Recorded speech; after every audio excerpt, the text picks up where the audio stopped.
o que é a consciência, veja só, os físicos também, ele nunca foi uma preocupação dos físicos essa questão, porque está além da física. As pessoas que estão por trás do profissional físico, sim, podem ter essa preocupação, mas normalmente não compartilham, tá?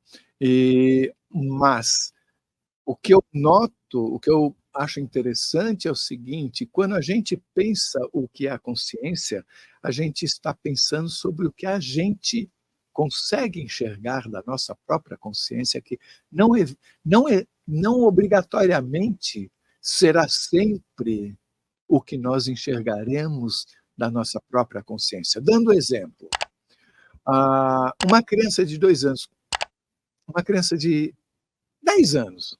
Pergunte para ela o que é a consciência, o que é existir para ela. Então, que a gente defina consciência como sendo a percepção da própria existência. A percepção da própria existência aos 10 anos é diferente da minha aos 68.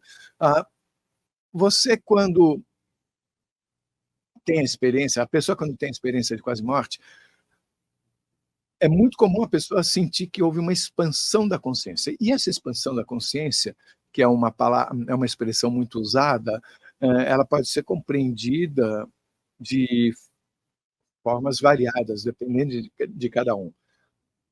Mas eu posso dizer que, normalmente, a pessoa diz que houve uma ampliação da sua compreensão de tudo. E que, inclusive, quando ela volta para o corpo físico, ela sente que esqueceu uma boa parte. Não cabe aqui, isso aqui é uma espécie de peneira, é uma venda, isso aqui, ou a gente não pode saber de tudo para que a gente exercite essa experiência de estar aqui. Cada um acha de uma forma, mas é interessante que, por exemplo, se você tivesse uma experiência de quase morte aqui, não saísse do corpo, você, você eventualmente você se veria conversando comigo, e aí eu pergunto, mas você está aqui ou você está ali? Então, ou essa somatória é a sua consciência, né? Eu acho que a gente deve ter muita calma e tentar compreender uma resposta, porque para compreender essa informação que está muito possivelmente muito além da nossa capacidade de compreensão hoje, se eu ficar muito ansioso em compreender, pode ser que eu fique aflito, que eu fique angustiado, que eu fique infeliz, né? A gente tem que ir curtindo a compreensão paulatina, né? Porque eu acho que não vai ser uma compreensão lógica, nem matemática, talvez seja uma compreensão de experiência, de você vivenciar, de você sentir o que a coisa seja. Talvez a gente nunca consiga colocar em palavras uma compreensão do que é. Como é que alguém que volta de uma EQM fala que agora ele olha para a árvore e se sente que ele e a árvore são a mesma coisa? Um pouco. Como é que ele vai explicar isso? No início do programa eu fiz algumas perguntas também para a chamada, né? Vou trazer uma delas, né? Qual é a relação entre o desfibrilador e as EQMs? O desfibrilador, ele, eu acho que foi inventado, criado nos anos 60, se não me engano, mas ele possibilitou que muitas pessoas que estavam até clinicamente mortas, né, pela ação do desfibrilador, aumentou o número de pessoas que eram ressuscitadas, né? E então aumentou muito o número de pessoas com experiência de quase morte para contar.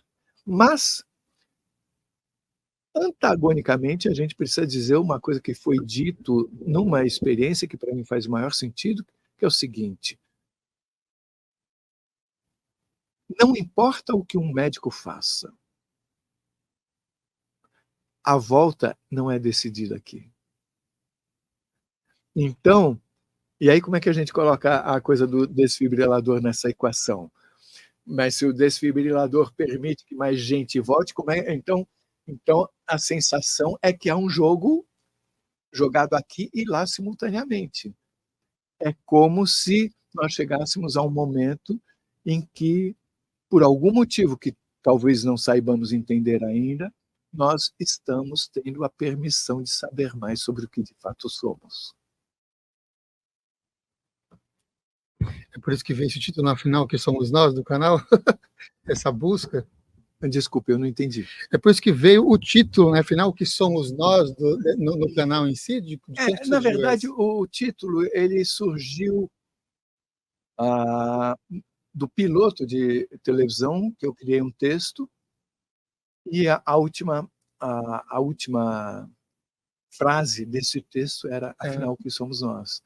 E aí, num mundo tão pulverizado quanto o da internet, com milhares ou milhões de títulos sendo feitos, eu precisava, no fundo, criar uma forma de criar uma identidade que não fosse simplesmente mais uma igual a tantas outras, até para que as pessoas que buscassem o assunto tivessem como encontrá-lo. Algumas pessoas falam, mas está errado, quem somos nós? Não está errado, porque quando você fala quem, você já está assumindo que você é uma pessoa. Mas aí eu pergunto, o que é ser uma pessoa? Então, eu não sou dono da verdade, nem pretendo ser, mas na minha verdade, essa pergunta antecede a compreensão de ser uma pessoa. Uhum. Você falou sobre esse holandês, né, que o Edson indicou. Pim Van Lommel. Pim Van Lommel, sobre esses relatos todos, né? Eu li há muito tempo atrás um livro chamado Vida Depois da Vida, do Raymond Moody, esse traduzido em português. Esse conto foi clássico, best-seller. Tem PDF. Tem PDF, olha só. Você leu esse também? Não? Eu li tudo que você possa imaginar. Então, Raymond Moody é importante a gente contar uma história antes da dele, que é de um psiquiatra norte-americano chamado George Ritchie, que escreveu um livro chamado, que você encontra em O Retorno do Amanhã. Você tem o livro Voltar do Amanhã, é esse aqui, ó. Então, eu descobri esse livro em 2014, se não me engano, foi quando eu não sabia que existia em português, eu saía buscando, pesquisando, né? E ele tem uma experiência de quase morte absolutamente maravilhosa. Ele tinha 19 anos, teve uma morte antes de ir para a guerra, Segunda Grande Guerra, isso foi em 1943. Eu não vou dar spoiler nenhum. O livro é maravilhoso. Eu considero que os dois principais livros que eu li na vida sobre o assunto são esse aqui, do George Ritchie, e Uma Prova do Céu, do Eben Alexander. E o que acontece? Isso eu posso contar sem estragar o livro. Ele guardou por muitos anos essa história sem contar para ninguém. Ele se tornou psiquiatra e aí ele tinha um paciente na psiquiatria que um dia ligou para ele e falou: estou com câncer, com pouco tempo de vida. E aí o George Ritchie pensou: o que eu falo para esse cara? Meu amigo, aproveite a vida enquanto você pode. Ele resolveu, então, pela primeira vez, falar sobre a experiência que ele teve, que ele nunca tinha falado para ninguém.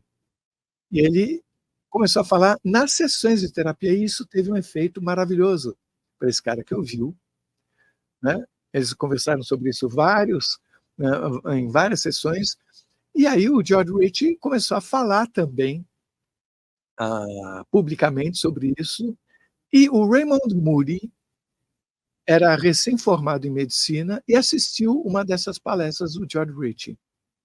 Tanto é que no livro do George Ritchie tem a abertura, o prólogo, o prefácio, deve estar aqui na versão em português também, né? Sim, do Edmundo, ele que foi prefaciou. Então, assim, é também graças ao George Ritchie que o Raymond Moody escreveu seu livro, que ele passou a fazer uma pesquisa em vários hospitais, descobriu os casos, e uma coisa muito importante, ele criou o termo experiência de quase morte, o que permitiu que outros médicos usassem esse termo como uma espécie de pique, de guarda-chuva. Tem esse tipo de experiência, então é uma experiência de quase morte, porque até então cada um chamava do jeito que queria e a coisa ficava dispersa. Então ele viabilizou essa aglutinação de conhecimento. Excelente, você acabou de assistir a mais um corte da TV Consciência Próspera. Espero que tenha gostado. Caso tenha interesse em assistir o episódio completo, clique no link na descrição deste vídeo. E se você quer receber mais conteúdo sobre desenvolvimento pessoal, espiritualidade e autoconhecimento, se inscreva aqui no canal. Gratidão e que as melhores energias cheguem até você.